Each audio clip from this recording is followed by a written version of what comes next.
Welcome to the Whiskey Congress. Honest, open talk dedicated to speaking the truth to those who are open to hearing it. Black, white, right, left. Most importantly, honest, bold, and fueled by good whiskey. In Whiskey Veritas, we are Whiskey Congress. Join the evolution. Welcome back to Whiskey Congress. We're together again in the Cleveland studio. We do have a whiskey to review. It is Timber Creek Bourbon from Florida. A friend of mine gave it to me. I should start by saying it's a less than 2-year-old bourbon. And it shows. It does. Right out of the gate.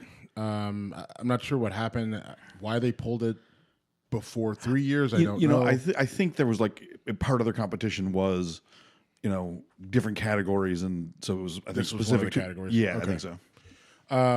So right out of the gate, you can tell just from a whiskey perspective that it's young, and it hasn't fully kind of cooked off some of the heat. And what that means is just that the alcohol content is still high. Yeah, it's 100 proof, right? It tastes it, right? I mean, it's 50%, ABV, and that's not by design technically, right? I mean, because as it ages through that initial process, that'll go down some, and then they can kind of they'll cut it, right? They'll cut it and manipulate it. But this is it's sweet. It's got a caramel flavor to it. It's corn, wheat, rye. It's hot on, like it's literally hot on your tongue. Yeah, and it's got a burn on the way down, and that burn doesn't go away. So back-to-back sips is aggressive. So if you're watching this on YouTube or on video, you may be able to see the facial expressions as it goes down. I'd like to see what it tastes like after a couple more years of aging, but I went ahead and gave it an 84. I gave it an 83. 83, yeah. Yep. I mean, we're almost too well synced in our whiskey scoring. I mean, I guess that should be a good thing because it means we're. Well, I've taught you well, Jim. Thank you so much. Yeah. So anyway, I mean, it's drinkable. It does. I agree with you. I think it has the potential to be. If it was a bit smoother, it does have a decent flavor profile, but the alcohol just blows it away so aggressively, and then yeah. And I think that if it tastes like they added. There's something formaldehyde. I think is what you. No, it does taste. That was like a cheap shot. That was not fair. Sorry. Right. It tastes like they added something to it. I'm not sure what it is, but there's something off a little bit. It's got great color for being only 2 years old. I wonder if they added something that impacted the color. That's exactly what I was thinking. I think they added some sort of flavoring or color or something because it's a little bit off. But hey, it got into the 80s. It got it. For us. For us, right? Yeah, so anyway, that was. I don't even know if you can get this. You probably have to go to Florida or something like that to get it. A friend of mine went to did a tasting and brought it back for me. I don't know. I don't know if it's available anywhere outside of Florida. Yeah. But anyway, there's Timber Creek from Florida. All right. So, how was your week? Interesting. Work related. Been working on an interesting project. This is one thing we didn't talk about pre-show. I did finally see Black Panther. So did you? Okay, I did. And before we get into that, I want to talk about this weird thing that happened. So on Instagram, I unfollowed someone, right? Okay, which apparently is a big no-no. And I unfollowed someone. This person happened to be gay. We know this from his Instagram profile. Rainbows, unicorns, bears, cubs, all that stuff. Didn't really bother me. I think I'd been following for a while, but I noticed over time he would show up in my feed, and the pictures that he was posting were getting a little bit more provocative.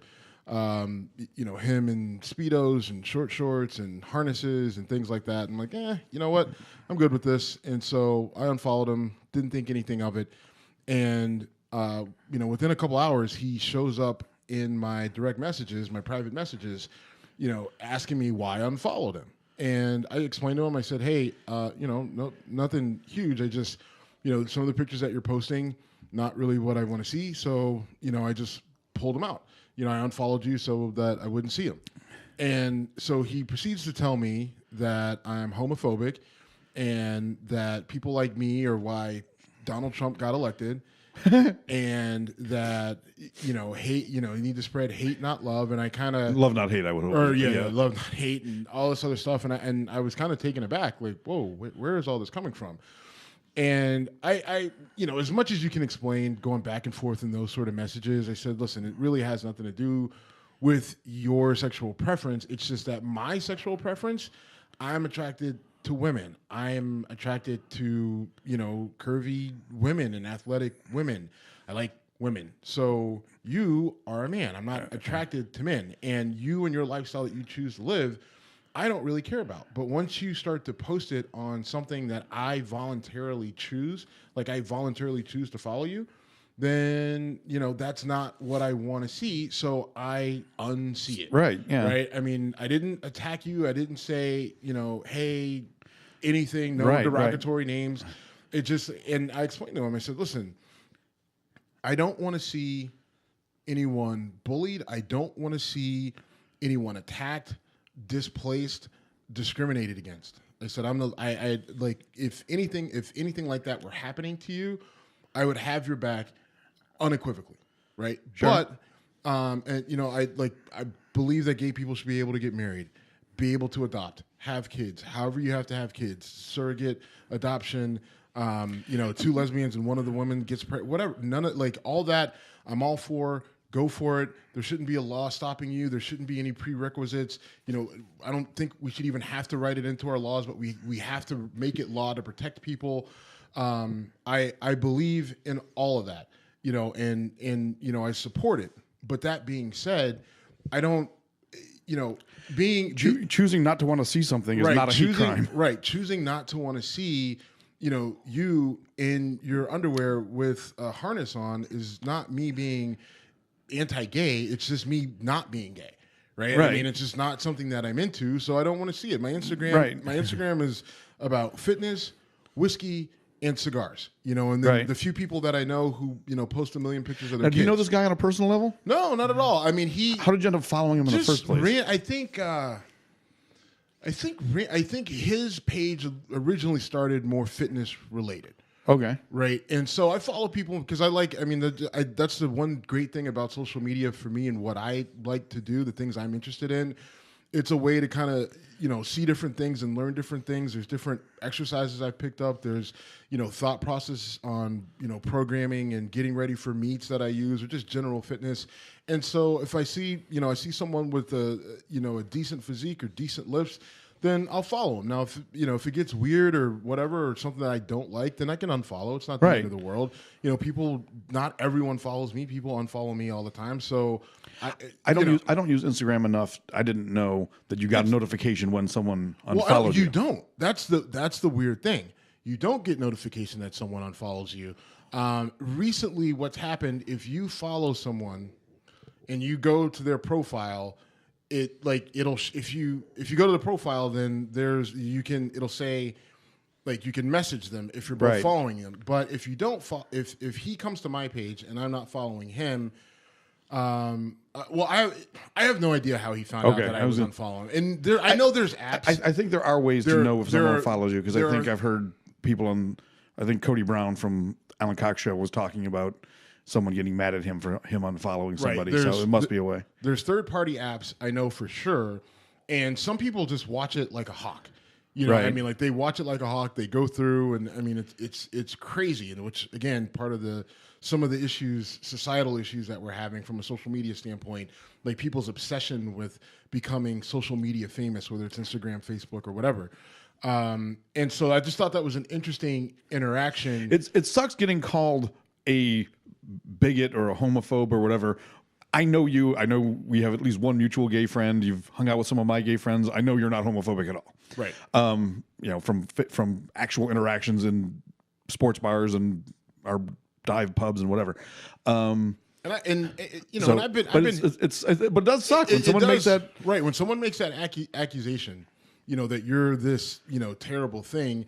And I think people naturally get defensive whether they are or they aren't. Right. Right. There are people who are flat out racist. Right. But if you call them a racist, they will get very I am no such thing. Just because I can't stand black people doesn't make me a racist. But I just, and so I get it, and that's why I think we need to be careful with just slinging these terms around, just because there's a disagreement or there's a difference in how we perceive things doesn't necessarily mean that I hate however you identify. I don't want to see what you're posting, so I'm not going to pay attention to you I don't anymore. want to see again. It doesn't make me homophobic. It just means that I'm not gay. Right. Or you just don't. Even if I'm sure there's gay people who are like, dude, tone it down. Right. Exactly. There are straight people who don't like to see provocative images of the opposite sex or whatever they're attracted to. I am not one of those people. Right. There are some people who just believe in a certain level of modesty. Right. Exactly. I am not one of them. Right. Nor are you. I understand. Nope. But and that's okay. Like whether you like modesty or you like seeing whatever, there is still this thing called freedom of choice. Right. Right. And so to attack me because I don't like what you choose to put, and it comes out of nowhere. Like I was very discreet about it, just like unfollow, right? Done. I just thought it was like I said, a bizarre exchange. That is bizarre. It reminds me of Uncle Leo and Seinfeld when every time something bad happens, it's because they're anti-Semitic. It's like, I don't think that's the case, Uncle Leo. You don't just overcook a hamburger, Jerry.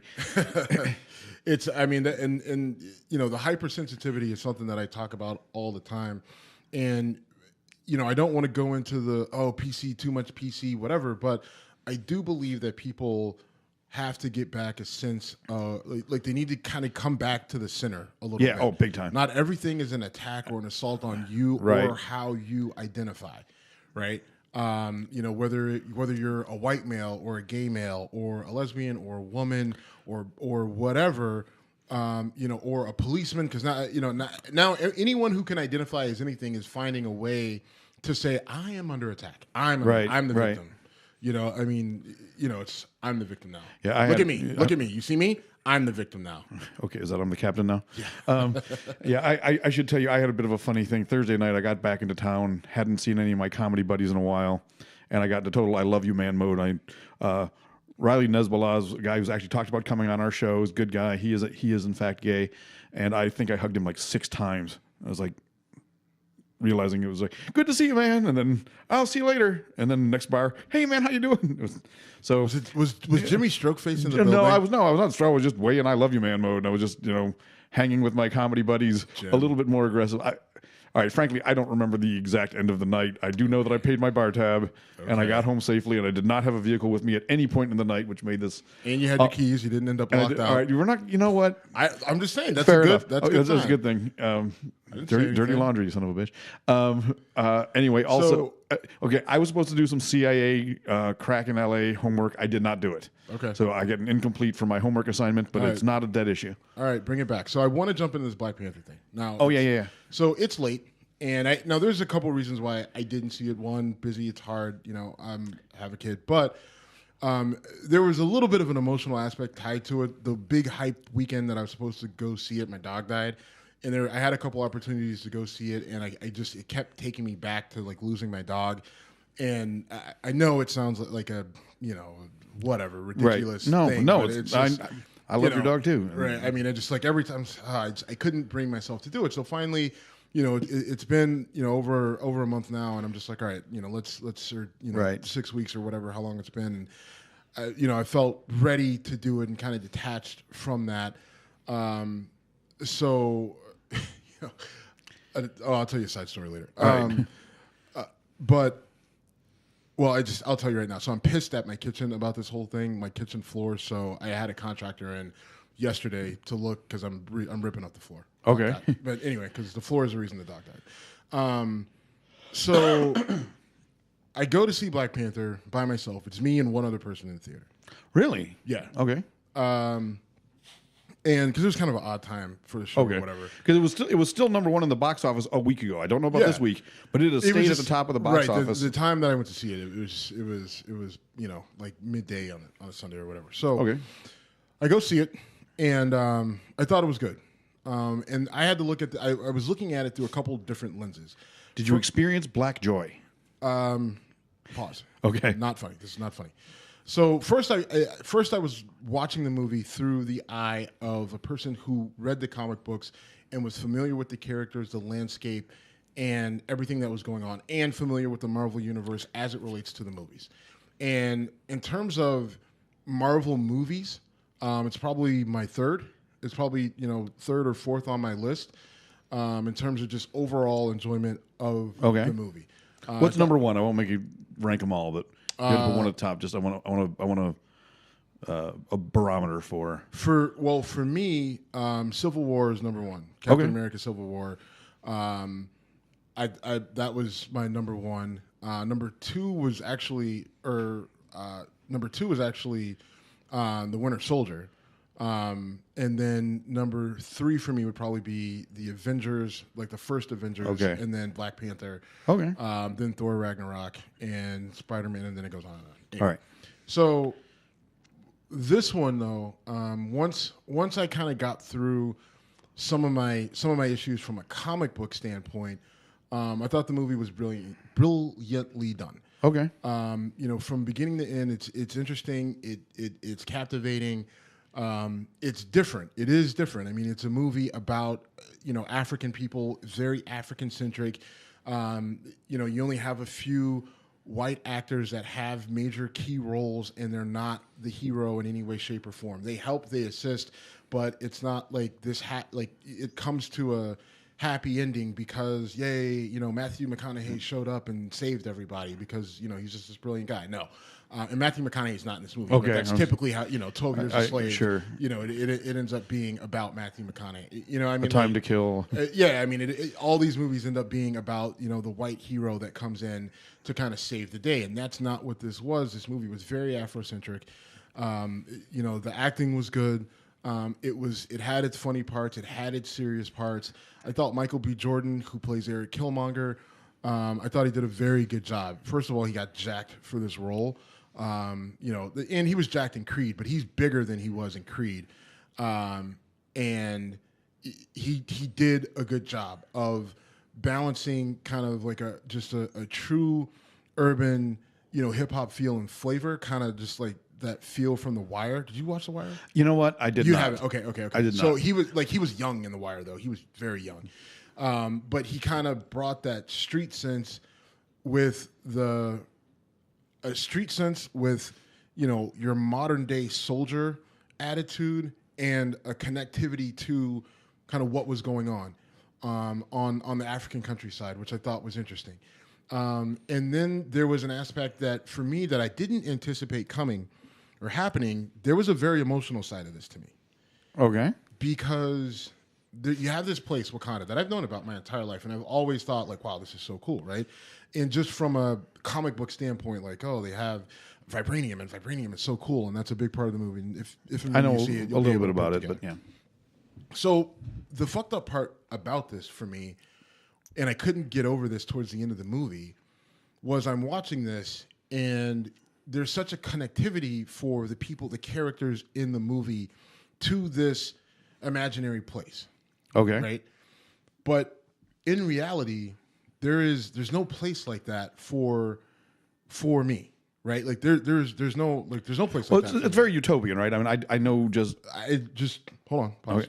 Okay. There's, whether utopian or not, there's no place for me other than right here in the United States for me to go to and say, like, connect with my people, or connect with, like, you can go to Poland, you can go to Italy, and you can see what my your roots ancestry, are, right? Yep, right. Yep. I mean, and there's a lot of people, like, and I think you to a certain degree, and a lot of people who they know that they're Slovak, they know that they're Irish, they know that whatever, and they can make the connection with a sticker or a necklace or a magnet or what have you.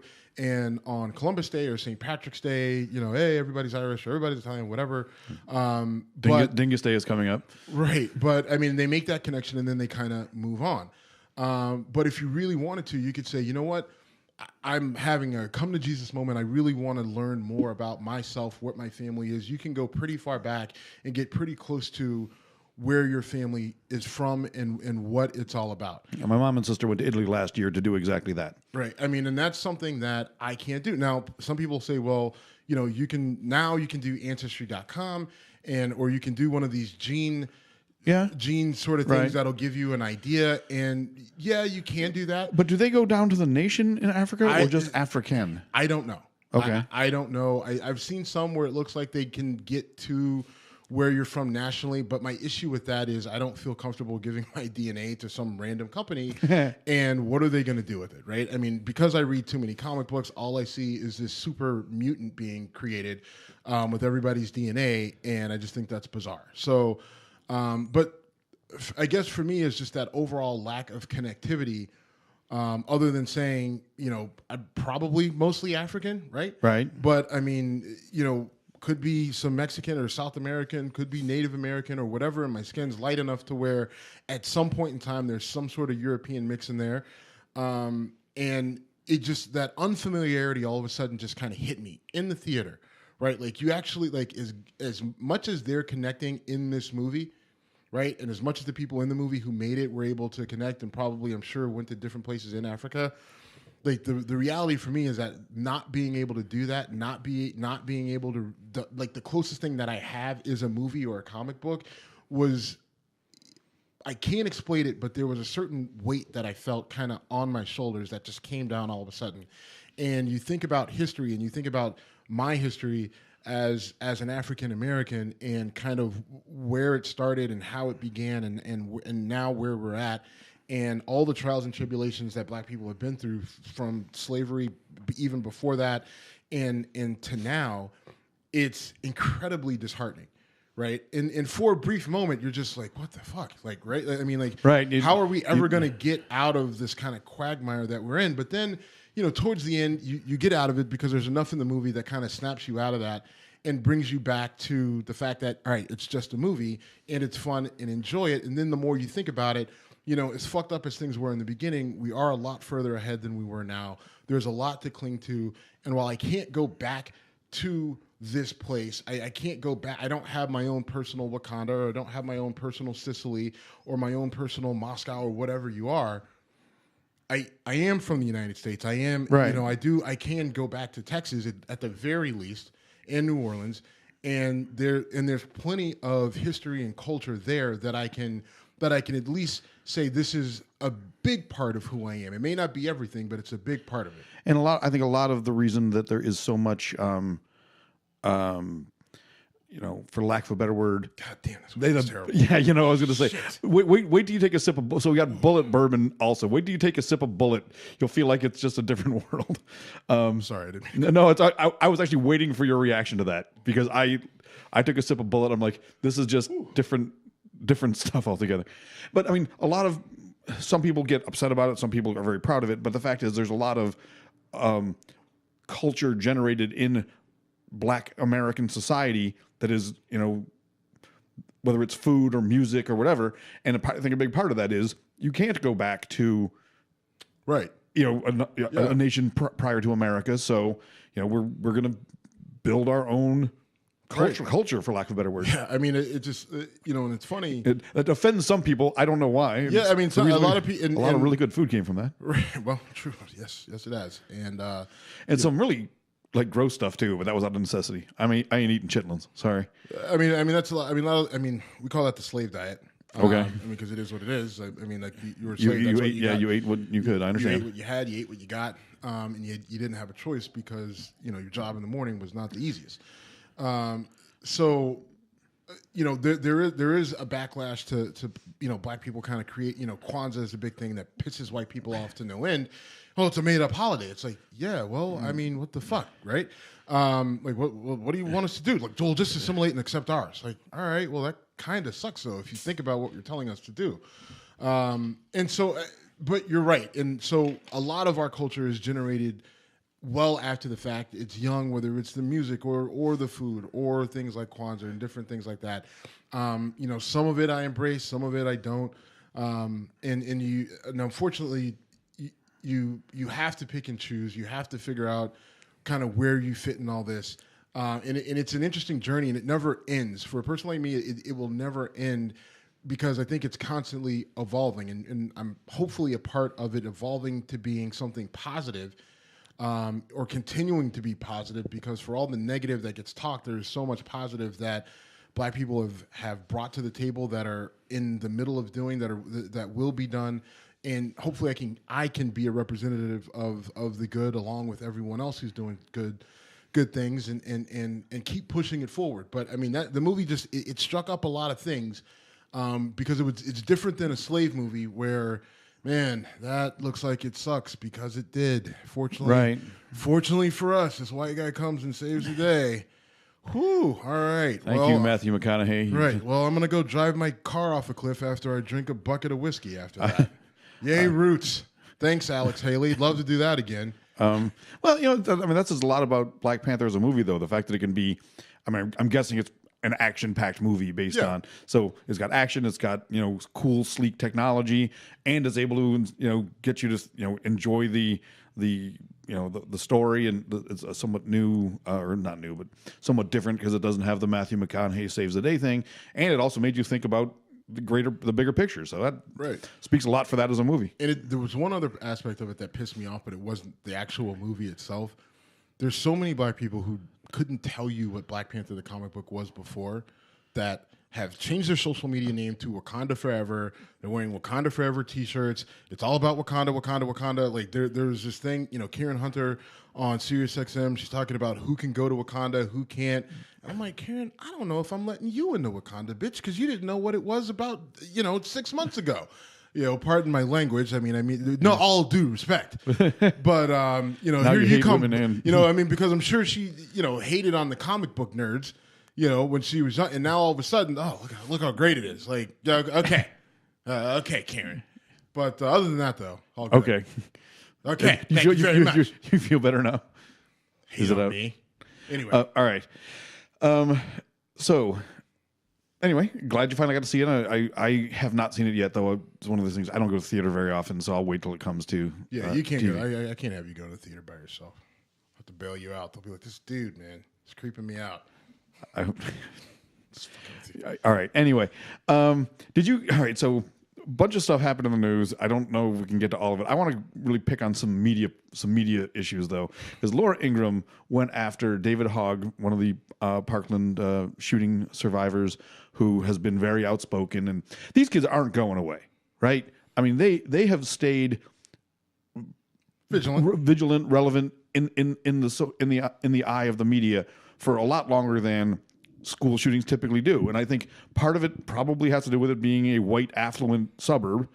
There's listen, I had some criticism and critiques initially. Those students, with the help of others, put on that March for Our Lives. Right. And my initial critique was, are they going to, basically, what about gun violence in the inner city? What about the kids who have to deal with that day in and day out? Where do those kids' voices come in?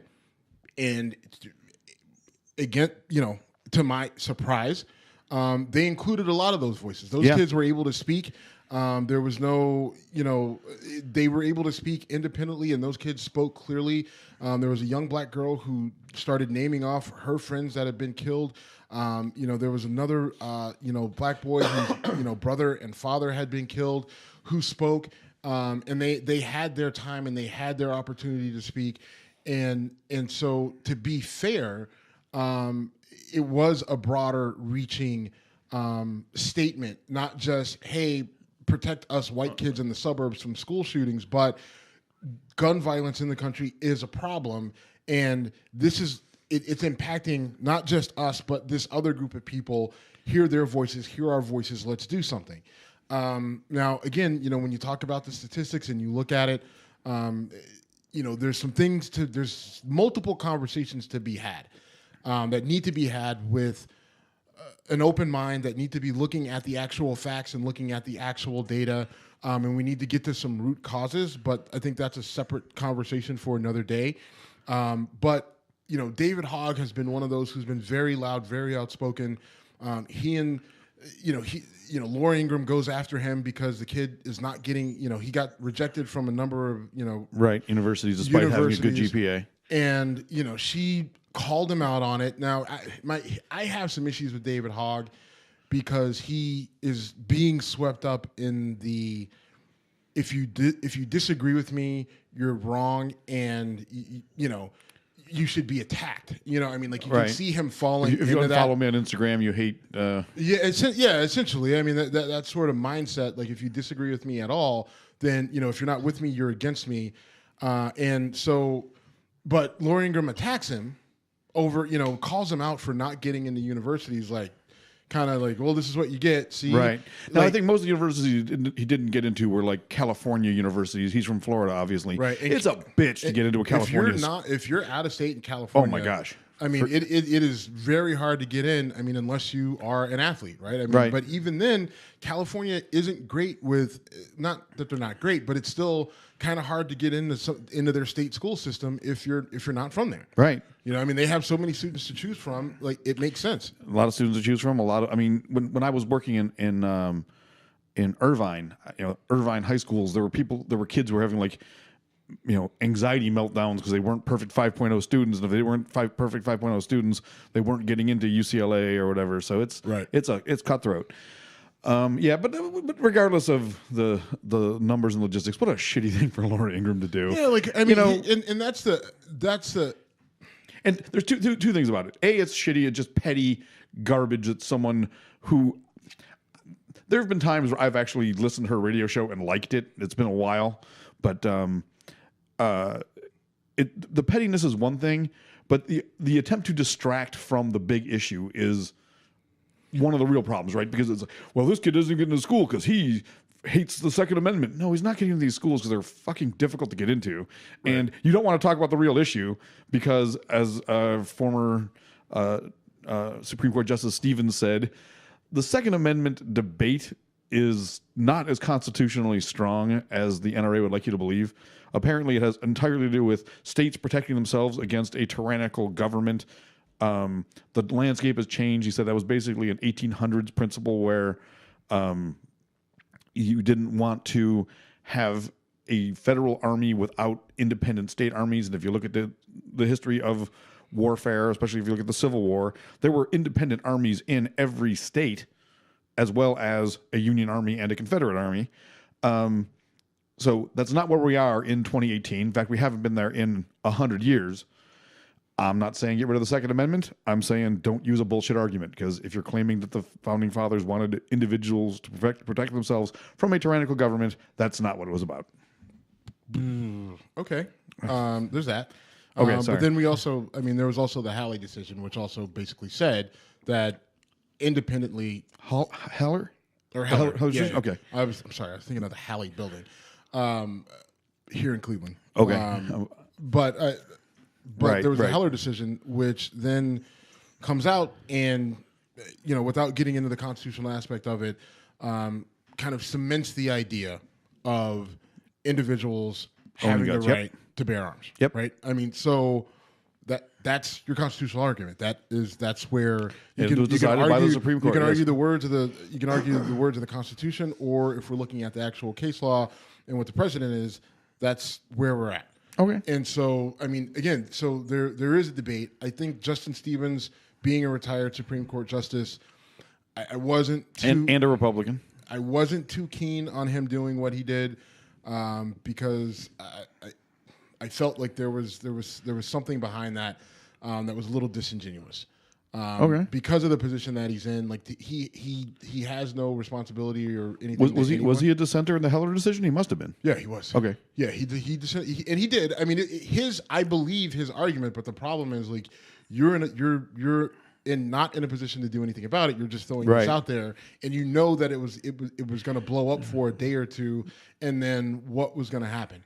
Right, and it's not like he's going to continue to push this. I mean, he'll go around, he'll get paid for speeches, maybe, I don't know, or maybe he'll just sit there and golf. He's 97, I think, right? Yeah, I mean, he's not quite that old, but he's up old. there either way. I mean, he's near a century. So, I don't know. That rubbed me a little bit the wrong way, but still. But we did write about it on our website, so go to whiskeycongress.com and check it out.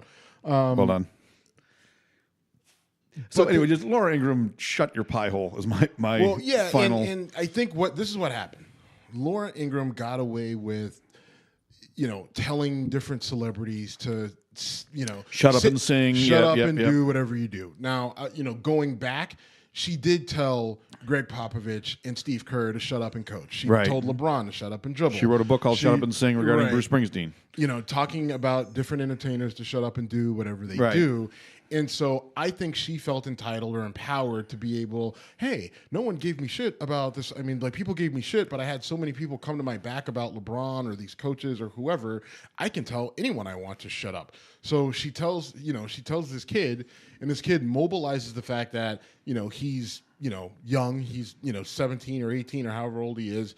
And it's like, hey, why are you attacking a kid? Like, I'm not LeBron. I'm just some kid who, happens to be a survivor of a mass shooting where I watched my friends die. Right. So that kind of seems shitty. And then immediately they turn on her. They started a campaign for her advertisers to drop. She's taking a week off after the fact. And so she got burned by her own hubris in this instance of being an asshole. Right? Like, she's been an asshole for the last 10 years, just telling people to shut up and do whatever they do. And now she's the one who, like, it comes back full circle to bite her in the ass. Kind of what you get. Yeah. Kind of what... Play with matches, you get burned. Right. Like, why... I mean, and listen, it's really... Like, why would you even go there?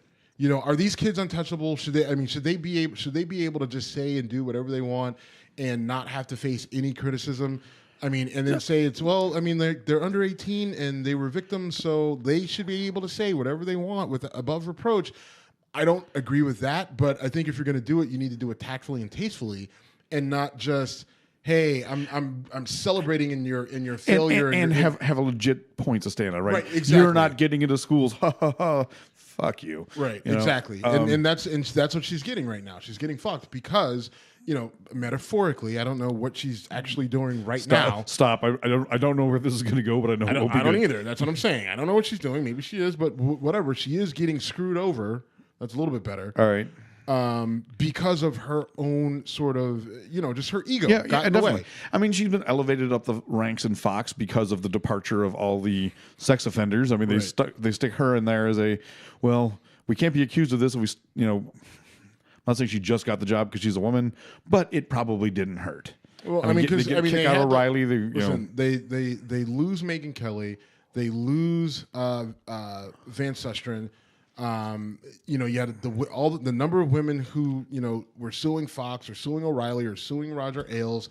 They had to stop the bleeding, so they put a woman in there with a strong conservative voice to aid with their image. And the reason I said I used to like Laura Ingraham, and the reason I do have some respect for her, or had some, is when I was listening to a radio show, and this is back in the early 2000s, she at least held herself to a logical standard. She wouldn't just say things that made no sense. That's gone. She's whether it's drinking the Kool-Aid or following the company line, she's just marching in lockstep with the Fox mentality, and it's made me lose the respect that I had for her. I mean, she was.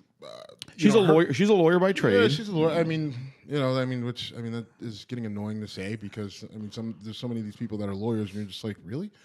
Now she had a legitimate career, through. She was a speechwriter for Reagan. Okay, she was a speechwriter for Reagan, and she I think spent some time at a relatively large firm, and then has been pretty steady in media. I think she was at a decent sized firm, speechwriter for Reagan, and then has been in media pretty much ever since. You get a gig in the White House, your media career has taken off since Reagan. But I get the fact that I'm sure at one point in time she was a sane, reasonable person. But I mean, money is a hell of a drug. Yeah. And the working for Fox, I mean, we see the people that they put up there that there's just no objectivity whatsoever. But MSNBC is the same way. CNN, the media in general, is driving these narratives. They're driving division. They're trying to pull people apart, and they're successful in doing it. It works like a charm, doesn't it? And they're not being objective, and they're pushing these different narratives, and they're impacting the way that you and I talk to each other, the way we talk on this show. We have to, I push you to say, listen, we got to go to different places to get art. We can't just stick with the normal, CNN's, all that stuff. I'm about done with CNN until they shut the fuck up about Stormy Daniels. Okay, we get it. He fucked a porn star. Okay, it's a legal issue. Fine, we get it. You're not giving us news. You're giving us It's infotainment. Infotainment, it's sensationalism. TMZ. And exactly. If I want that shit, I'll go to TMZ. I got into a huge fight with a buddy of mine years ago when Michael Jackson died. And all the major news outlets were covering the Michael Jackson post-mortem for like 3 weeks. And then Fox said, we're so disgusted that all we're talking about is Michael Jackson's death. We're going to cover how much we're mad about Michael Jackson's death, which is doing the same fucking thing. So I was just like so annoyed with MSNBC, Fox, CNN, because I thought, okay, this belongs on E. It belongs on entertainment-based stuff. His death was obviously big news. He was a pop megastar. But 2 weeks later, talking, they just needed to drop it. But I get your, this whole thing with our president, it's non-consequential because even if Cohen did pay her, I mean, it seems like he paid her off. It was during the campaign. You bring Cohen up on charges, the campaign, and all that. If there was financial shenanigans, but I mean, you go through all that, but is that going to be enough to impeach and remove Donald Trump from office? No, right? Because ultimately, what happens is Michael Cohen takes the fall for it, right? And that's it. I mean, because the only way that you're really going to get Donald Trump on it is if he lies about it under oath, right? And then they can impeach him on that. But by the way, you've got the GOP has control of the House and the Senate, right? So the idea that you're going to get enough people behind the idea of impeaching him is insane unless they try to drag this thing out. And we need to stop giving a shit who fucked who. If it's consensual, whatever. It's not that care. Not that we do. It's that we people don't. do. We don't. We don't. But I mean, in general, this is just people are just consuming information indiscriminately, right? So the media says, you know what? They'll pay if we keep putting it out there. They'll watch. So I mean, just keep putting Blondie with the boobs out there until the ratings dip. Right, until her boobs dip or the ratings dip. And since they're fake, I think we're going to go with the ratings. Keep doing it. Right? I mean, it just that's where we're at. And it's not just Stormy Daniels, it's Russiagate. I mean, at least that has national consequence, though. If it's getting overblown, fine. You can argue that. We can argue about that all day. But at least that matters. Like if there's a foreign government fucking with our elections, that's relevant. Stormy Daniels isn't. I mean, she can do her legal thing. I respect her for, speaking up, basically saying as soon as she got called a liar, she said, you can call me a lot of things, but that ain't one of them.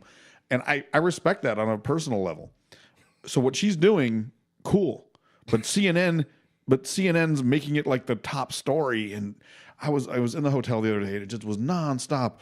A lawyer who once talked to Stormy Daniels' dog said that, and just like, fucking stop it. Yeah. So I now we've talked about Stormy Daniels more than I wanted to.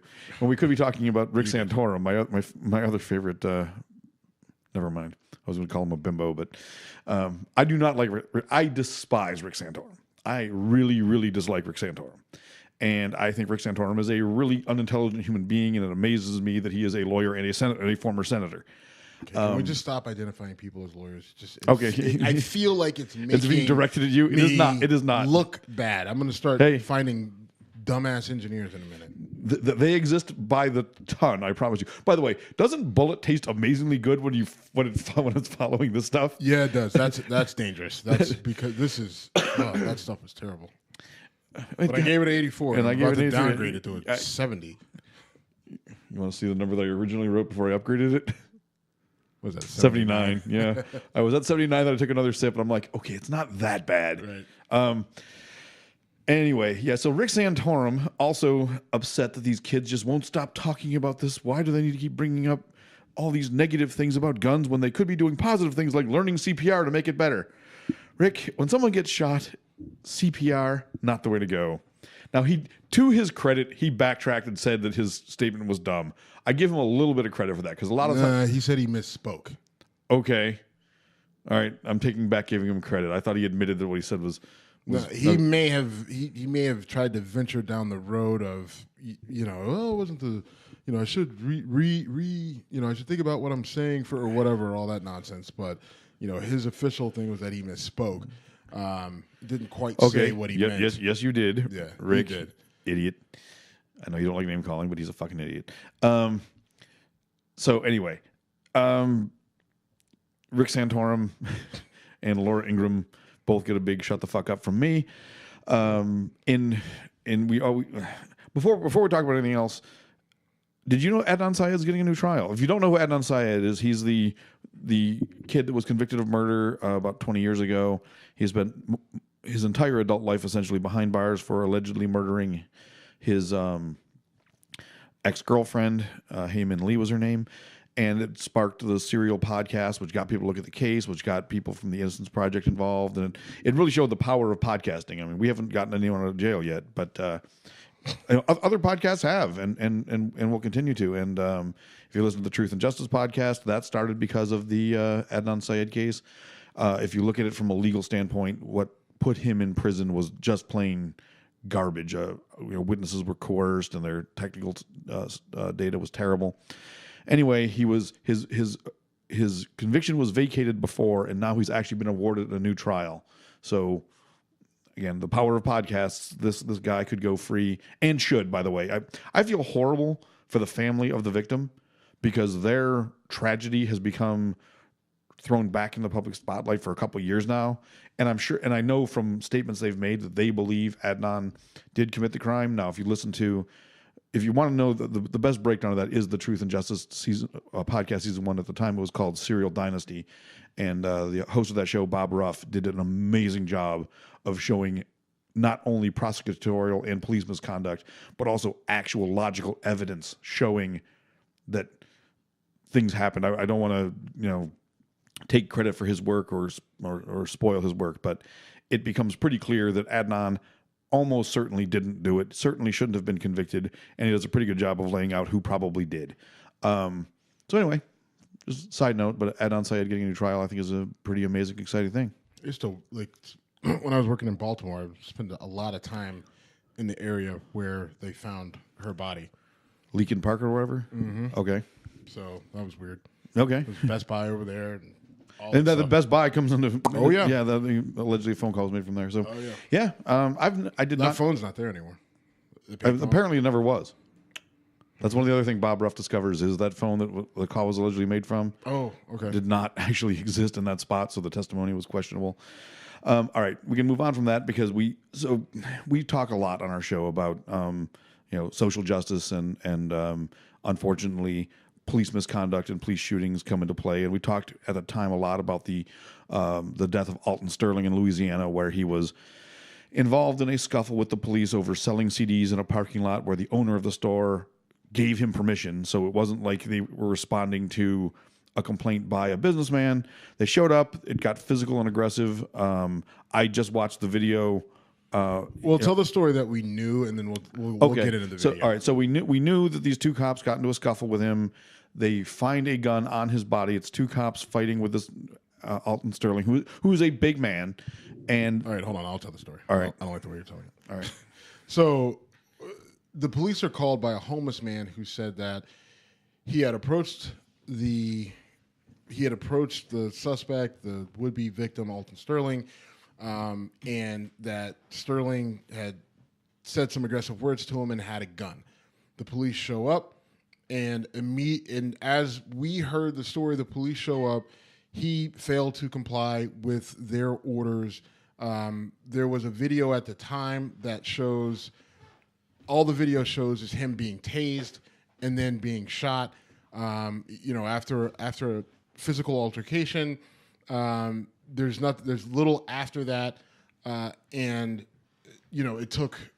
that happened. Was that 2 years ago? Yeah, roughly. So it was about 2 years ago, and so there was a video, but like I said, it comes in so late that all you see is Alton Sterling basically being tasered, go down. There's a scuffle on the ground. Cop starts screaming gun, and then shots go off. Then he's dead on the ground, and that's kind of it. And at the time, we're just like, well, that video doesn't tell us. We don't know what happened before. It's hard to say. In the video that you saw then, you really couldn't see him reaching for a gun, or you couldn't see a gun. And so it's just like, man, I mean, this is sketchy.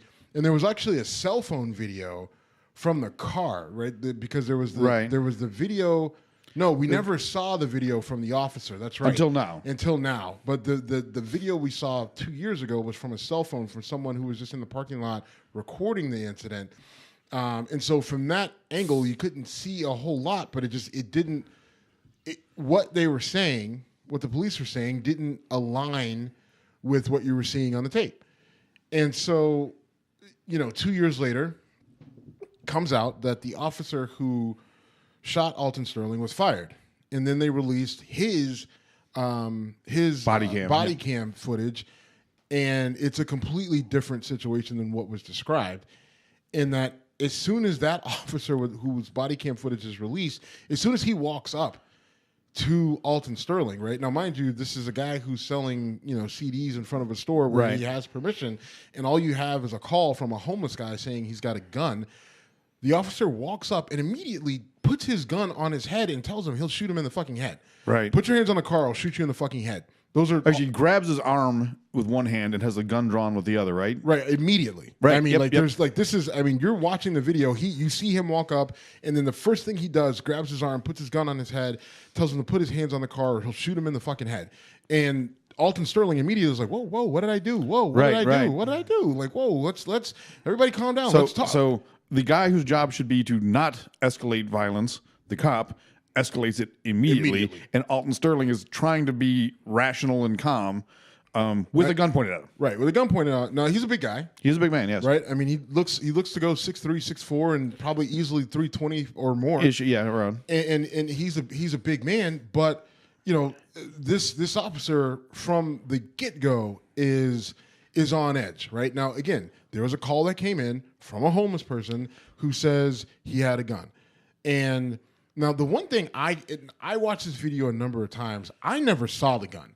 They referenced the gun. I think it's in his pants pocket. So I think when they're struggling with him, there's a part, they come across it. But they're saying, after he's shot and on the ground, they're saying, "Where's the gun? Where's the gun?" It looked like I don't think it ever leaves his pocket.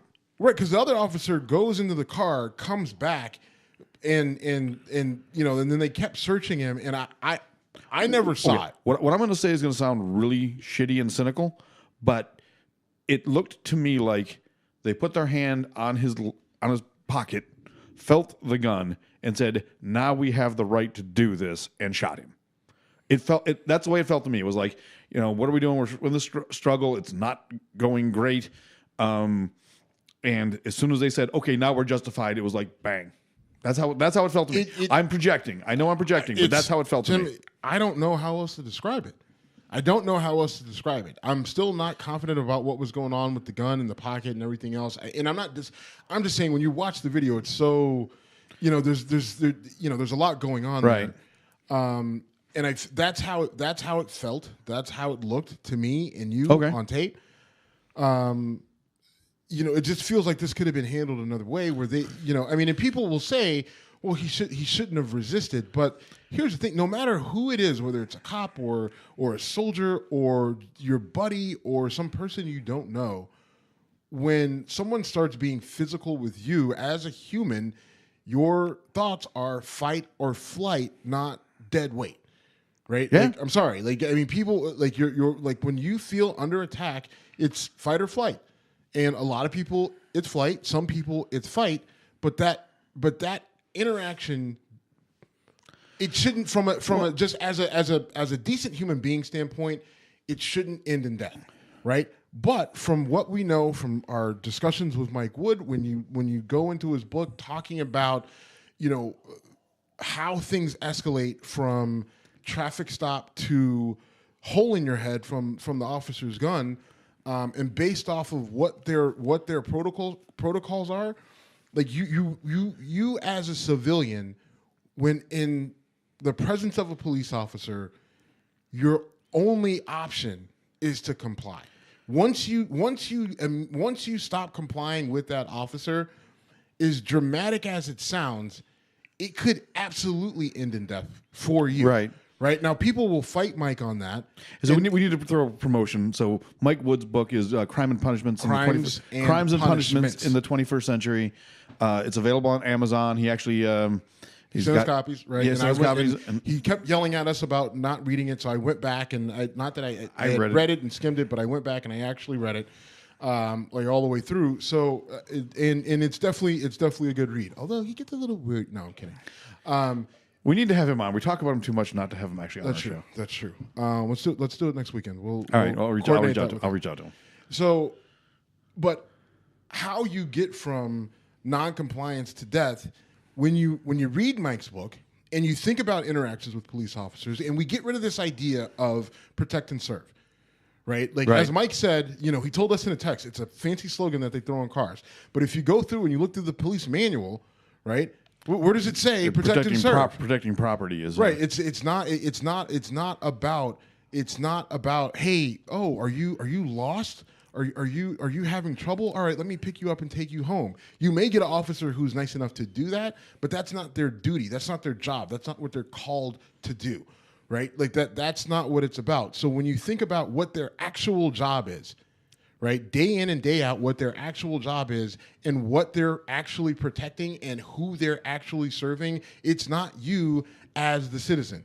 Right, it's not you, especially when you, the citizen, are possibly an offender or a disruptor of our laws or of our systems, or you're invading property that isn't yours, or even if it is yours. In some instances. Right. Which brings us to Stephon Clark, who was chased down because there was a call that someone was vandalizing or breaking into cars. He is in his grandmother's backyard. He had a cell phone that he had a cell phone. He had a cell phone, and the officers allegedly had a cell phone in his hand, and and it was mistaken for a gun. He got shot at a total of 20 times, hit in the back 6 times, and maybe I'm being a bit sensationalist when I emphasize that, but dude got shot in the back 6 fucking times. He got shot. The fact that he got shot, period, is ridiculous. Just recognize he busted out the 10 high. Yeah.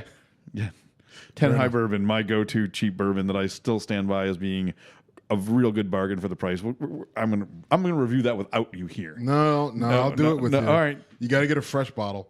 I will get a fresh bottle. The fact that it's a gigantic plastic bottle is probably a poor representation of myself. Yes.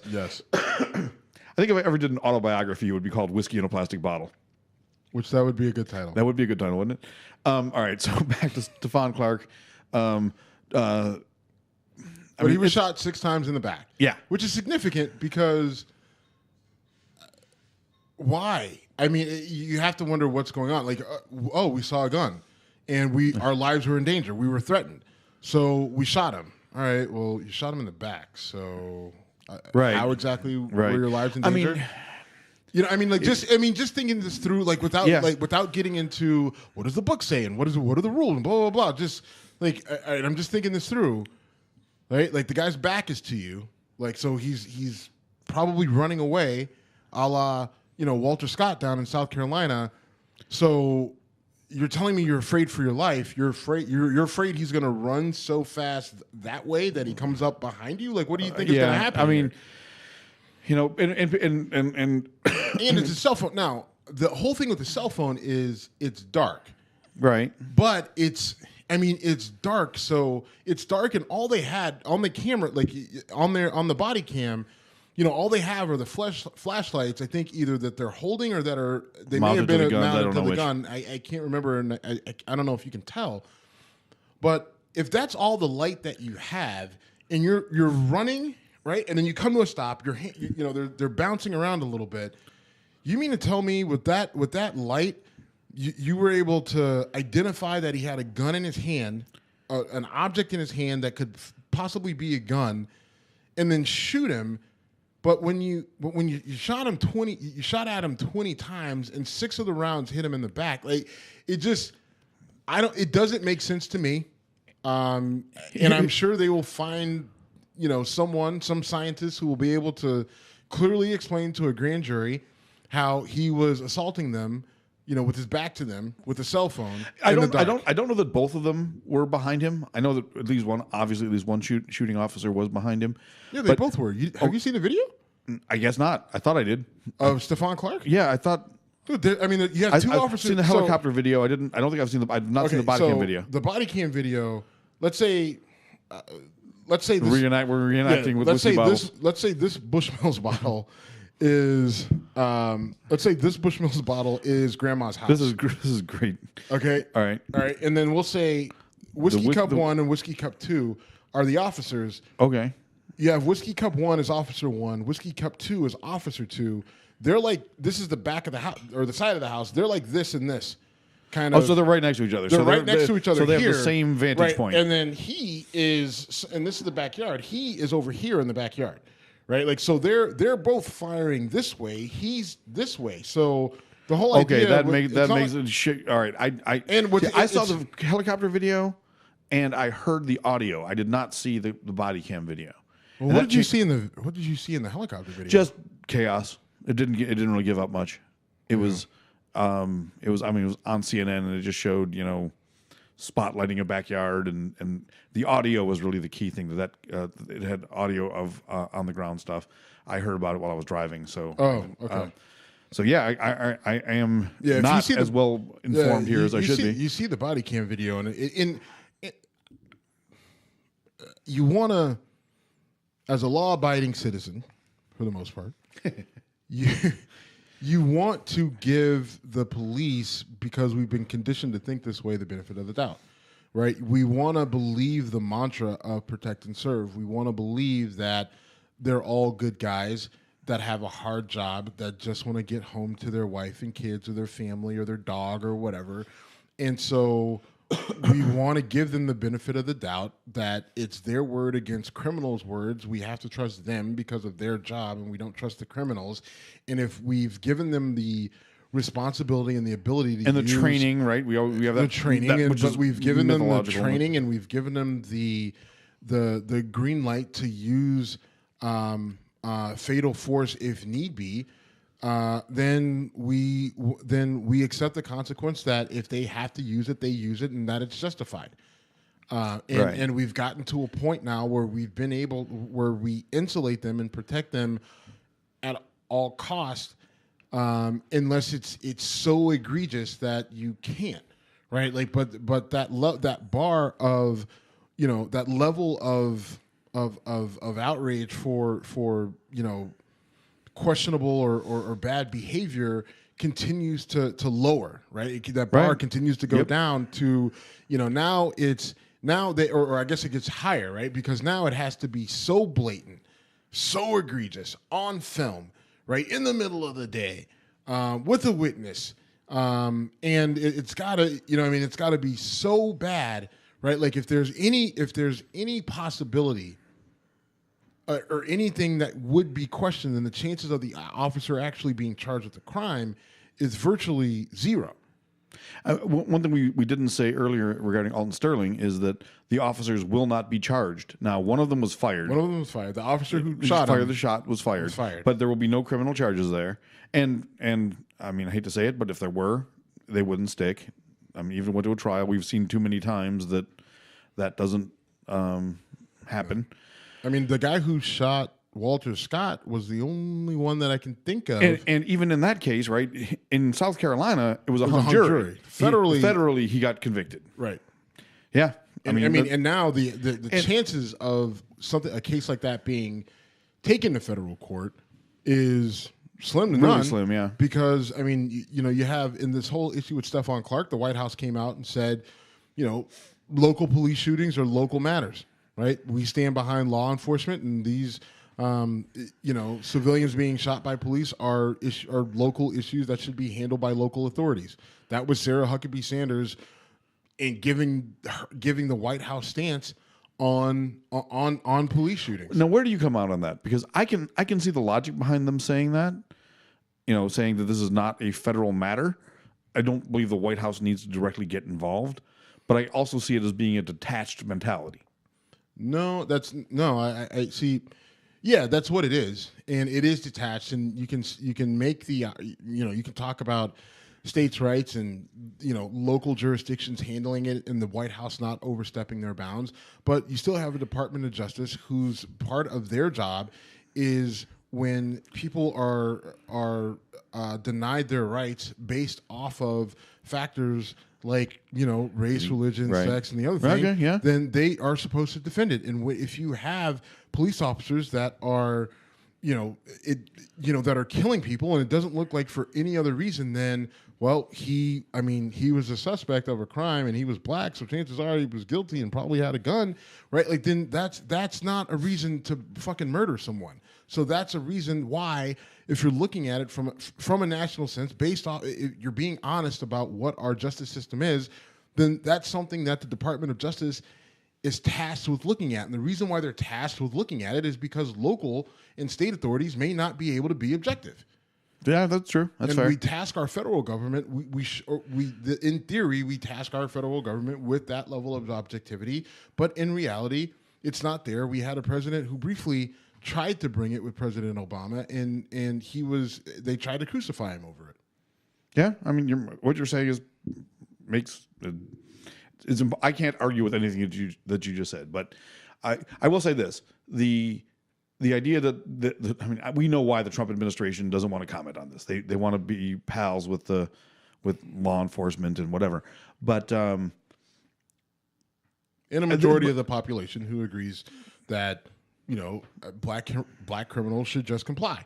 If black criminals just complied, then they wouldn't get shot. There's a majority of the population who strongly believes that, which we'll call that his base. But there are plenty of people beyond the people who voted for him who believe that when black people are shot by police, 99.9% of them deserve it because, well, they didn't listen. You're not wrong. The only thing I'm going to say in Sarah Huckabee Sanders' defense is, at this stage, the Sacramento has not dropped the ball yet in terms of prosecuting and investigating. It's on them to do it right before the feds step in, which is what happened with the Michael Slager, whatever the guy who shot Walter Clark is, when Walter Scott. Yeah, I mean, yeah, you're sorry, you're right, sorry. But I mean, I think we know where this is going, right? It doesn't feel like Sacramento is going to be any different than Cleveland or Baton Rouge or Cincinnati, Baltimore, Charleston, right? Charlotte, Cleveland. Like, they're not going to be any different than anywhere else. It feels like this is going to get buried. They're going to be on administrative leave for an extended period of time, and a year to 18 months or 2 years from now, a decision will be made where they're suspended or no charges are filed or whatever. Maybe they lose their jobs. That's kind of best, in my opinion, pessimistic, but best case scenario, one or both of the officers loses their jobs. And it's because you've proven based on your actions you're not suited for this job, whether your inability to recognize the difference between a cell phone and a handgun, or your lack of composure under. I'm not saying it's easy. If I'm chasing someone, it's got to be scary as fuck, and I get that, but it's your job to not kill people who, in this case, were in their grandmother's backyard. Well, that's not, but going back to Mike Wooden, we talk about him all the time, and you go back to his book.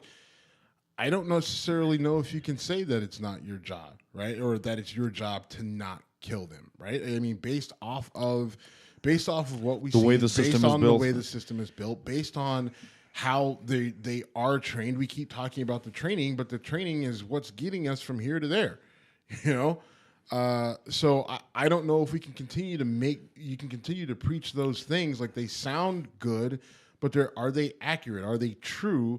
And based off of people with experience, there are police officers who will dance around it. They'll go to the comfort phrases to make people feel better. But when you talk about their actual training and you talk about their actual experience and how they're supposed to apply it, I don't know. All right. I mean, it's kind of a shitty way to look at it, but that's why, that's why as a black male, when I talk to these young kids, it's like, listen, I know you're all about fuck the police and you feel NWA taught you the way and everything else, but listen, you got to be careful, right? You got to be careful. I know it's not, fuck your ego. You got to be careful. If you want to walk away from that situation, then keep your mouth shut. I'm not saying you got to wish him a nice day and kiss his ass, but, keep your mouth shut, keep the answers short and accurate and, and save your life. We could worry about the legal system.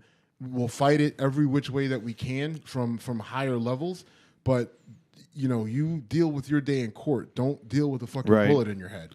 Right. By the way, I'm starting to watch Making a Murderer. Jesus Christ. I know. Well, I've been Netflixing a lot lately, and I finally started watching that. So we can talk about that. We're not going to talk about it. We're not on the show. But I'm just saying that's another example of police sketchiness. Yeah, it's all sketchy. Let me get going on. Okay, let me get deeper into it. But it's interesting. I understand. All sketchy. I understand why it was so popular. And that's it. All right. Transitioning. Yes, transitioning. We're going to transition completely now and talk a little sports. It's going to be kind of local, but it's kind of national. LeBron is never local. Never 100% local. LeBron is playing out of his mind right now. All right. So he's what? He's 32, because this is year 15. Right. And so he came out at 18. So 33, 32, 33. I think he's 32 because his birthday's in December. Whatever. He does not look 32. He doesn't feel like he's 30 because he's been in the league for so damn long. He is playing out of, you're right, he's playing out of his fucking mind. He had a game the other day where he had, 35 points, 17 assists, and 12 rebounds or something crazy like that? His typical stat lines have been in the 30s, teens, and, he's almost averaging a triple-double, and his point totals are near 40. His assists are 10 or more, and, or his rebounds are 10 or more, and his assists are close to 10. Approaching there, yeah. It's crazy. He's playing at this ridiculous level. The team is young and inexperienced. He's carrying it. He's getting to the point in the fourth quarter where he gets everybody involved. The Cavs will be down in the third quarter. He'll get everybody involved. They battle back. It's back and forth. The other team, goes down and scores, and then, the Cavs come up, and he'll give it to Clarkson. He'll give it to Nance or whoever. And then he gets to that point in the fourth quarter where he's just like, well, I'm gonna be the only one who handles the ball, and I'm just gonna go ahead and put this thing away. And he does it from three. He gets dunks. He gets layups. He gets mid-range jumpers. He makes defensive stops. He goes on a bender for about 3 minutes, and then all of a sudden the Cavs are up 7. The other team is not sure what happened. Their best player is confused as to why he can't score anymore. It's because LeBron's decided that he's not allowed to score, and LeBron decided that he is the only one who can score. And then the game is over. He gives somebody a gross, sweaty hug. He talks to the reporters, and then they talk to some young guy who's just like, I don't know what the fuck just happened. I thought we lost until I realized we won because he's that good, and that's it. He's done it about 50 times this year. Right? Because really the Cavs without LeBron would be a 30-win team, and maybe that's overstating it. I think probably is. Kick me a little bit of that garbage. And that to me is what your MVP is. Like, he's the guy who has his team in the playoffs that if you didn't have him, they not only would not be in the playoffs, but they'd be in the lottery of the NBA draft. And it's gonna go to Harden. The MVP will go to Harden, right? But do you feel like the league just says LeBron's won 4 of these? It's almost like the MVP has almost become a who else can we give it to? And I don't want to go. I'm not going conspiracy, and I'm not blaming anybody. But LeBron is so chiseled in the argument of best player alive. I think you can put him in best of all time easily at this point. That they almost want to spread it around. It's that's the feel. Communism. It's the feel of the socialism of the MVP and gratitude. I watch LeBron play, and then you watch the team play without him, and it's just like, this is not the same team. Right. And they can barely maintain a lead, and they usually don't when he steps out. They've gotten a little bit better with the new cast, but he makes all the difference in the world on both ends of the ball. James Harden is a very good player, can score at will. His defense has gotten better. The team is definitely, the best. It's 1A, 1B between them and Golden State. Right. And he's the best player on arguably the best team. But is James Harden the best player in the league? Like, here's the question: if you swapped Harden and LeBron James, where would the teams be? If you put LeBron James on the Houston Rockets, right? Oh my goodness! Without James Harden, that team is still 1A, 1B. If you put James Harden on the Cavs, are they still the 3 seed? They're not as good as they are now, right? Are they in the playoffs? Barely. If Yeah, they probably are. they're a playoff. I mean, barely. Because it's the East, but I don't think Harden has the impact for his team that LeBron has for his team. And the thing that goes in LeBron's favor is, like, listen, for the last decade, the finals have had LeBron James in them. Essentially, yeah. You know, I mean, like, he's been in Cleveland the last 3 years, and Cleveland has been in the finals the last 3 years in a row with a title won. And Miami was in 4 of them, and I think he was in one of them before. Yeah, I mean, so they were anyway. Yeah, I mean, I think you can so easily make the argument that he's the greatest player of all time right now, and it's crazy that you think of him being an older player because he's been around forever, and because he's been so deep in the playoffs every year for so many years, he's essentially played 2 extra seasons over the past 4. Yeah. So you think he should be slowing down. Right. And he's literally playing the best ball of his life now. He is. Now, part of it is he's just his basketball IQ has always been high. Right. And now it's just he's at a point now where he just knows the game so well. He knows himself so well. His team, even his teammates, even though they basically swapped out the whole team at the trade deadline, he knows his teammates well. He knows these teams that he's playing. He knows them inside out. He knows the coaches. He knows the players. And he has all that going for him. And then you take the way he takes care of his body, right? Because you've had guys who've taken care of their body where they lift a lot, right? Like, you've had Karl Malone and Dennis Rodman and Michael Jordan who conditioned incessantly. But a lot of those guys were, they just banged around. They went to the weight room and they banged around. They just ran their asses off. And, they beat themselves to shit. And they didn't know what they were doing. They trained really hard. And then they played a lot of basketball. But eventually their bodies wore down. They slowed down. He has the advantage of, time and lessons learned and technology and everything else. So he applies that work ethic with new technology, knowledge, and, the ability to preserve oneself over time with nutrition and all that other stuff with, he's got a guy who literally follows him around year round to take care of his body.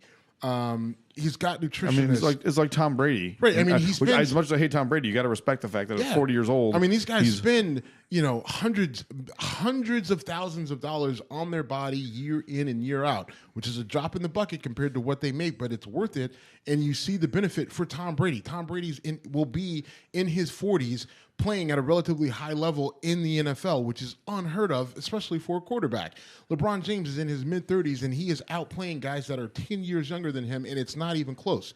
So, and it's not just because he's an OG and he's smarter than everybody else. It's because physically you can't do a fucking thing with him. He is maybe the most difficult player. He's one of the hardest players of all time to guard because he's big, strong, fast, tall, athletic. He's not smart. quite as strong as Karl Malone, but he's close. He's not quite as smooth as passing as Magic Johnson, but he's close. He's not quite as jump out of the gym as Michael Jordan, but he's close. All of those wrapped in one. Excuse me? Michael Jordan was, I think, a touch more athletic. No? Jim, I watched LeBron James last night grab a rebound where his elbow was above the rim. His elbow was above the rim. He had cupped the ball in his wrist. Then he landed. He landed on one foot, did a half turn and got the ball to half court before you could blink an eye, and it was a dead accurate pass that any quarterback for the Browns in the last 10 years would have fucking cried because they know they couldn't have completed that pass. All right, I'll take that back. I'll take that back because So today I went to the gym today, and they're selling a. Let's talk about this for an hour. And they have like a silent auction going on of like Cleveland based or just cool things, and one of them is a picture of LeBron and the block when he blocks Iguodala. And when you see that just still photo. Have you seen the sports science breakdown of that play? No. Sports Science on ESPN, after it happened, they broke it down. In Sports Science, it's kind of a little subsection. I've seen that stuff. I did not see that play broken down. It's a subsection of SportsCenter and ESPN where they talk about the science of sports. And they broke that play down shortly thereafter, and they basically said, listen, if you look at the speed in which he ran, because he ran from the other side of the court, right, opposite side of the court, tracks him down at an angle, but still tracks him down at an angle, the height that he had to get to, and then the timing of it to be able to hit the ball at its highest point so it wasn't goaltending, and keep that ball from going anywhere near the goal. And I think he got it.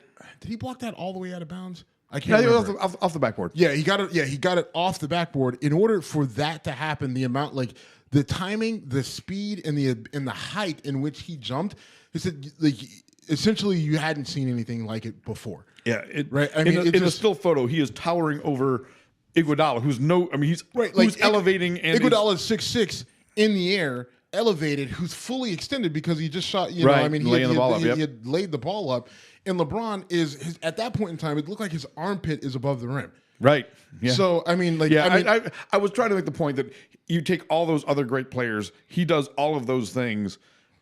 Like he's like, if you take all the great players, he is B to all of them, right? Like that's what I was saying, and maybe I'm not being fair when I say that, because you might be A when you throw athleticism in there, right? When you go to athleticism, I mean, people make that comparison all the time with his athleticism. I'm saying, guys, you actually haven't seen it before, right? Like, we've seen very athletic guys, but like the way he's able to put it all together, like he's not just out there like running as fast as he can and banging his head on the rim.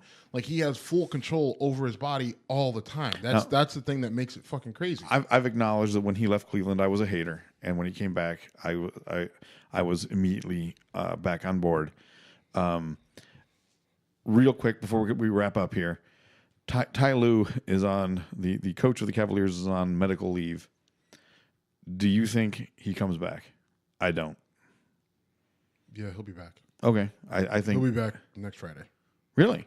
Yeah, they already announced it. So really? Okay. So here's I had okay. I walked into that. So I had a brief moment. I was going to. I almost tried to give me a bet on something. I was almost going to make you bet on it. You would have succeeded, by the way. And I know that I could have sucked you into it, but like my conscience took over. And I said, nah, I won't, because I just, like, the alert came through, I think, yesterday. Ty Lue will return to team on Friday in Utah or wherever the hell they're going to be. So thank you for not taking advantage of my travel schedule. Anything before we close out? No. Review 10 High next show? Not next show. All right. Not next show, but we will introduce our new segment next week. So we're doing a segment called Come At Me, Bro, where Steve and I will challenge one another with an unscripted question. And if you have something you want Steve to ask me or me to ask Steve, email us respectively, Jim or Steve at whiskeycongress.com. You know what? Actually, I'm coming at you right now, bro. Oh, bring it. Canelo Alvarez. Will that fight happen when it's scheduled? No. I think that Canelo. Look, I'm a huge fan of Canelo. He's a great fighter. He's failed 2 drug tests now, and it's going to be hard to put that fight on and maintain the image of the sport with where things stand. There's so much money going to get lost if it doesn't happen, so it won't completely shock me if it does. I don't think it can. It's hard. He failed 2 samples. 1 was tough. Right. 2 makes it really tough. 2 makes it impossible. I don't think you can. The governing body, is it Las Vegas? Right. Yep. They've come out and they've actually, filed an official grievance against him. I don't think you can have the fight. I think, and it's not fair to Alvarez, right? I mean, if he, he's not fair to Golovkin. I'm sorry, Golovkin. Yeah, it's not. Yeah, I'm sorry, it's not fair to Triple G, to fight a guy who's running hot. Yeah, I mean, if you're testing hot for whatever, whether it's clenbuterol, is he testing positive for a masking agent, right? No, he's testing positive for clenbuterol, which is a drug that people use to like cut fat, to cut weight without losing a lot of muscle mass. I need to get some of that then. Let me stop saying words. Yes. But now the weird thing about clenbuterol is that they give it to cows. You find it in cows, and if you eat, like you go to Mexico and you eat a bunch of meat, then chances are you will probably test positive for it because the cows consume a large amount of it, and you're gonna, if you eat enough, if you go down to Mexico and all you eat is red meat over the course of 2 weeks, then there's a legitimate chance that you may test positive for clenbuterol. That's the reality of the situation. Canelo Alvarez is from Mexico, and that's the reality of the situation. But I don't know what his nanograms per milliliter was so I don't know what the concentration in his blood was, and I don't know if the second test was clenbuterol or not, and what it was. So who knows? Now, clenbuterol, it's not the end of the world because it's not a muscle builder. Like I said, it's something to cut fat. But if that's allowing him to cut weight and make weight, but to fight Triple G, he shouldn't have to. He's a physically smaller guy than Triple G. I understand that. All right, I understand that, but I'm just saying. I'm going to come back at you, bro. Okay, come at me, bro. Odell Beckham Jr. has had some issues lately. If you're the Giants, do you keep Odell Beckham Jr.? Well, they said the price tag is 2 first-round picks for him, and if I can get 2 first-round picks for him, absolutely, I will trade him. Okay, I agree with that. I will absolutely trade him for 2 first-round picks, and I will trade him for a first round and a second round, or I will trade him for a first round this year and a first round next year. Any combination of those few scenarios, yeah, I'll trade him. So if you get your asking price, he's gone. Are you looking to get rid of him, or are you saying no? I'm not looking to get rid of him. But if you're going to give me 2 first-round picks this year, or a first-round pick this year and a first-round pick next year, or a first round and a second round this year, or any combination of first round, second round this year, next year, yeah, I'll punt on him. I'll punt on almost anybody except for maybe Tom Brady or Ben Roethlisberger. Like a guy right. that but like a Drew Brees. I mean, if you're going to give me a first and a first or a first and a second for for like a Drew Brees who only has a couple year years left, then I'll take that too. But for Odell Beckham Jr., he's very dynamic and he's a game breaker and he's probably worth 2 wins a year. But if you're telling me that I'll be able to replenish with 2 first-round picks no matter where they are, based on the Giants last year, he's worth about 7. They were a 10-win team and then a 3-win team, right? So he is a dynamic player. People have their issues with him. I know this offseason there are pictures with him with a model in Europe with the blunt and possibly smoking coke. A blunt and doing coke. I mean, the only issue with that is that he was dumb enough to allow her to take a picture. No, take a video. Fucking post a video. Right. Like, come on. And part of listen, as a former athlete and you're a current athlete, you just compete. Oh yeah, but I mean, it's right. You're not a collegiate athlete anymore. I'm not in the NFL. I don't have that type of spotlight on me. But as a guy who's had some experiences. All right, we'll just throw that out there and just let dissipate. Okay.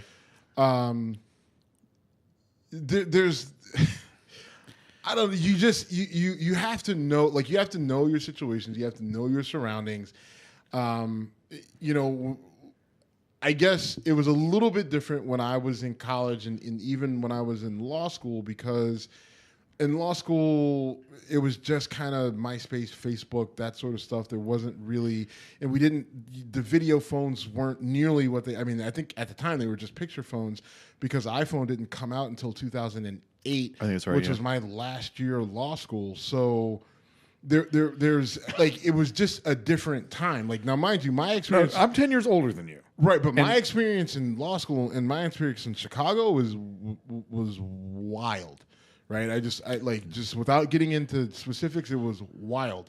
And to protect the innocent and the guilty, but we will not. Even then, like people still had camera phones, and there were certain things like, all right, let's get to all right, we're in this room, so cell phones go in this room.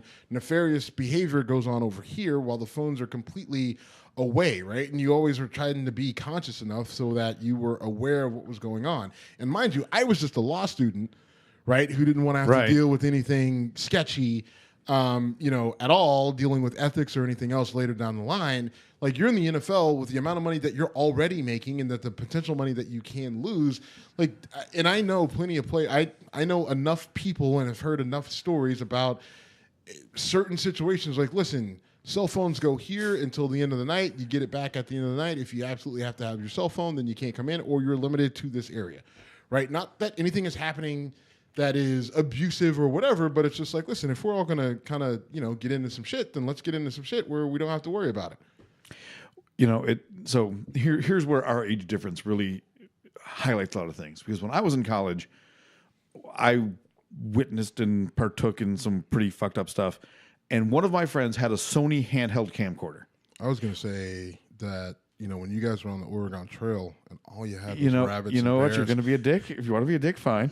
But seriously, and the one friend in particular, he and his brother both went to WVU with me, and they had a house. Their dad bought a house because it was cheaper to buy a house and pay that and deal with room and board. And the shit that went on at that place was fucking crazy. And they had a handheld Sony camcorder. And some of the stuff that we filmed, I am not at all comfortable talking about.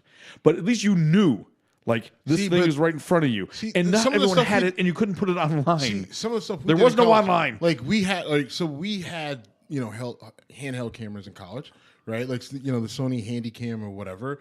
But there was it's all right, you record this, the party, the dancing. And the only people who saw it were the people who saw that tape in right. But I mean, even as a when I was in college as a player and my teammates that were players, a lot of the videos were, the guys high-fiving, hugs, jokes, making fun of this person, making fun of that person, terrible rap battles and all that sort of stuff. There were actually some really good ones because we had some guys who could actually really I doubt flow. there were guys who could spit like me, but okay. Me not punching you in the face right now is hard. Based only on arm length and distance. And my arms are long, but not quite.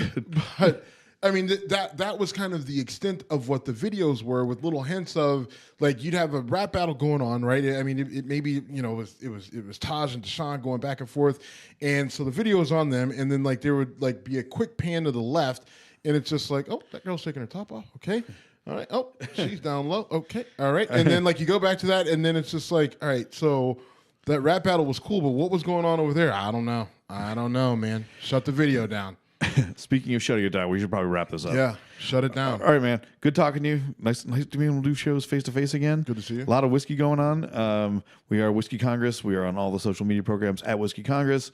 Check out our website. We have some articles out there, and go to Political Storm. Check us out there. Check us out on Political Storm. We're glad to be working with those guys. All right, brother. I'm out. Talk to you.